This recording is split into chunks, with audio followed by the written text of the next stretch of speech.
We turn now to the police raid on the Dotcom mansion. So much discussed for so many months, and now the footage of that morning has begun to emerge. It generally shows what was always said to have happened, but it sheds little light on why it happened. The FBI is charging Dotcom with internet piracy on a massive scale.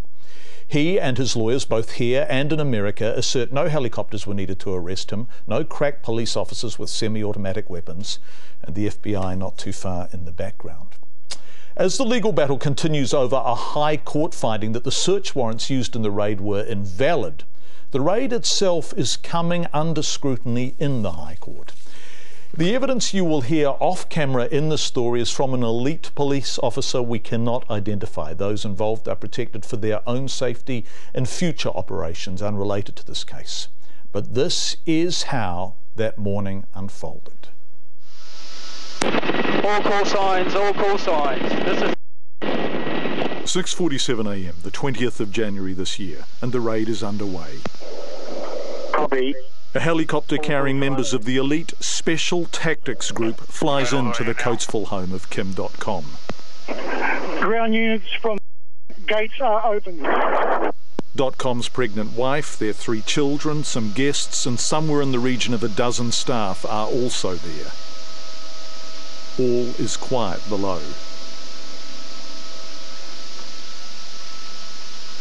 Within seconds, 4 armed members of the Special Tactics Group run to the main door. The helicopter immediately leaves. And lifting. The main justification for using it at all, that Dotcom's security staff would have stopped police vehicles at the gates. But as the chopper flies out, the first ground forces are already arriving in that van, just seconds behind. And inside?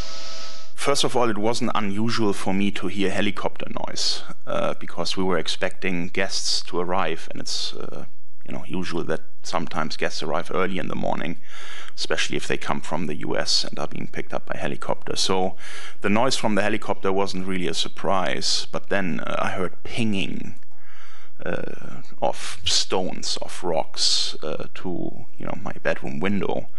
My shields were down, so I couldn't see outside what was happening. And then shortly after, within a few seconds, I had a heavy banging on my door.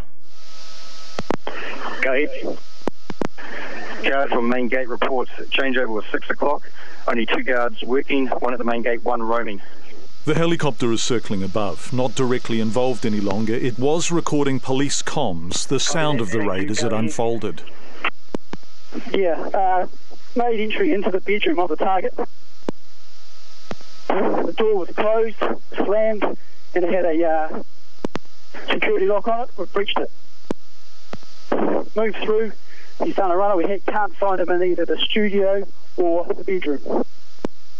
I was on my bed. Once the banging started, I pressed an alarm button that is situated right at my bed, that was installed in cases of emergency. When I press that, it automatically sends a signal to all security guards and Mr. Tempero's room, including SMSs to everybody, informing them that there is an alert. And I then stood up from the bed and made my way to the Red Room. He was in this room here, which we call the Red Room. And the reason will be obvious in a moment when I open the door. Wayne Tempero, Dotcom's head of security. This footage wasn't played to the court, it's from our interview in February. But what has been learnt in court is that despite knowing of the room's existence, having the plans, and the door to the room not being locked, it still took 13 minutes for the police to find Dotcom here. I was sitting in front of that pillar in that room, and then I heard loud banging noises, and I was just scared and worried. Meanwhile... Yeah, Roger. Revised numbers in the garage from the top part. We have 5 Philippine females and 3 children. The house is being closed down. Everyone present is being accounted for and contained. Everyone. We have the 5 nannies plus his children up in the top of the garage. Roger that. Thank you. By 7:10, armed officers are on the roof. Directly below them, Kim Dotcom has now been found and detained. The upper levels over. I thought, I better wait for them to come to me rather than me popping out of that secret door and maybe, scaring someone who might shoot me. So I waited in the red room. I knew the door wasn't locked. There was a button that I could have engaged to lock the door, but I haven't done that. And I waited in the room upstairs and waited for them to come. And once they came up the stairs, I had my hands like this. And then very quickly they approached me, and within 2 seconds they were there and all over me. When you say all over you, just what happened? Well, I had a punch into the face, I had boots kicking me down to the floor, I had a knee into the ribs, and then my hands were on the floor. One man was standing on my hand. For the log, Mr. Dotcom has been shown the warrant to search the property. He acknowledges it. 7:11, 2 helicopters have been used. I've got green light to utilise the dog. Dogs are now being deployed. And you can now clearly see 1, 2, 3, 4 police vehicles. Police on the ground include the Armed Defenders Squad and the Special Tactics Group, who are armed with a gun belt, which had my secondary weapon, a police issue Glock pistol, on the right hand side, and additional magazines on the left.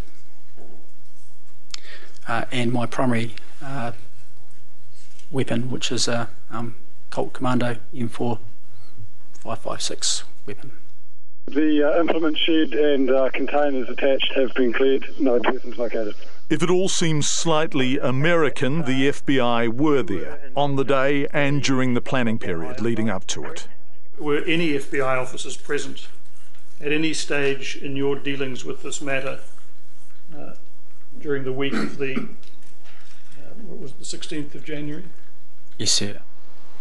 Also recording that day, this camera in a tree above the house. It recorded the STG officers from the second helicopter, 5 of them also armed with semi-automatic weapons. Their 4 colleagues are already inside the house. They run to join them. Moments later, a dog handler arrives. Outside, more dogs, more men, more guns, including figures entering up the hill in the background. The house is surrounded, and this is a significant show of force. But curiously, the officers are not dressed in full combat gear. If the house and its occupants were such a threat, why not? We wanted to match the threat level, in this case a low threat,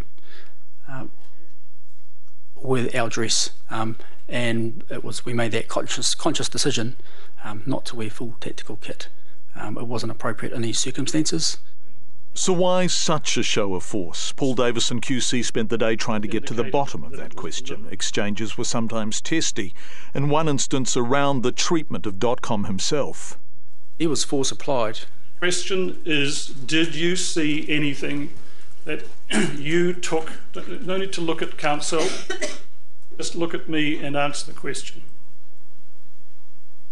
Did you see anything done to Mr. Dotcom that was, to your mind, of a nature that was deliberate? Yes, there was deliberate force applied. But the larger issue remained less clearly answered. The Special Tactics Group, the Armed Defenders Squad, search warrants now declared illegal. What was behind such a large and pointed operation that morning? The police say... Primary objective: secure suspect as soon as possible to prevent destruction of evidence. But Dotcom replies he couldn't have destroyed evidence even if he wanted to, because the FBI had seized their servers before the raid. All of that is so invalid and really angers me, because that the FBI was already in the data center, disabling access to the data that they feared we would manipulate. So prior to you arriving and doing what you did, there was no chance for anybody to do anything with that evidence. Yes, Roger. Good to go with your last plan methodical clearance of the upper levels, over.